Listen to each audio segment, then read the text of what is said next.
భూమి అనేది ఏర్పడినప్పుడే పువ్వునై జన్మించిన పువ్వుల నుండి ఆదిశక్తి రూపమెత్తిన ఆదిశక్తి రూపంలో నేను ఉన్నప్పుడే ముగ్గురి కొడుకులకు జన్మనిచ్చిన వాళ్ళే బ్రహ్మ విష్ణు మహేశ్వరులు.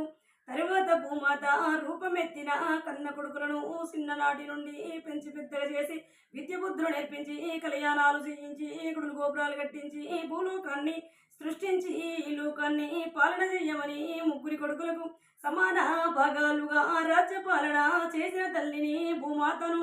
పెద్ద కొడుకు బ్రహ్మదేవుడు, వాడినేమో రథరాయుమంటి, రెండో వాడు విష్ణుమూర్తి, వాడినేమో ఆయుష్పోయమంటి, చిన్నవాడు శివుడు, వాడిని వరాలివ్వమని చెప్పిన ప్రకారంగా ముగ్గురు కొడుకులు ఈ లోకాన్ని పాలన చేసేవాళ్ళు. లక్ష్మీదేవి, సరస్వతీదేవి, పార్వతీదేవి, గంగదేవతలు కూడళ్ళైతారు.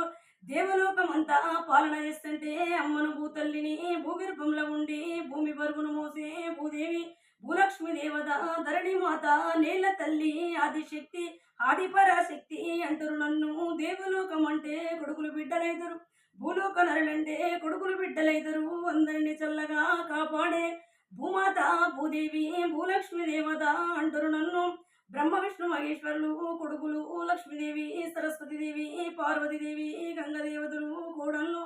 విఘ్నేశ్వరుడు, బద్ది పోషవ్వ, ఊర పోషవ్వ, సమ్మవ్వ, సరళవ్వ తల్లులు, వైలోని మల్లన్న, కుమరవెల్లి మల్లన్న, కొండగట్టులో ఉండే అంజన్న, తిరుపతిలో ఉండే వెంకన్న, నాగలోకంలో ఉండే నాగులు, భూలోకము, ఆకాశము, గాలిదేవుడు, వానదేవుడు, అగ్నిదేవుడు, సూర్యుడు, చంద్రుడు అందరూ కొడుకులు బిడ్డలైతరు. బిడ్డలారా ధనలక్ష్మి, ధాన్యలక్ష్మి, లక్ష్మీదేవతలు, సంతాన లక్ష్మిలు, అన్ని రూపములల్లా కొలువు తీరిన ఆదిపర శక్తులారా, అవతార మూర్తులారా, వెయ్యి కళ్ళ తల్లులారా, ఎల్లవేళలా నా చల్లని దీవెనలు దేవలోకానికి ఉండాలని దీవించుతానా భూమాత తల్లిని, భూలోక మాతను, ఆదిపరాశక్తిని, అవతారమూర్తిని, వెయ్యి కళ్ళ తల్లిని, బ్రహ్మ విష్ణు మహేశ్వరులకు జన్మనిచ్చిన కన్న తల్లిని, శివుడి వల్ల అమ్మను, సిన్ని ముద్దుల శివుడికి కన్న తల్లిని భూమాతను.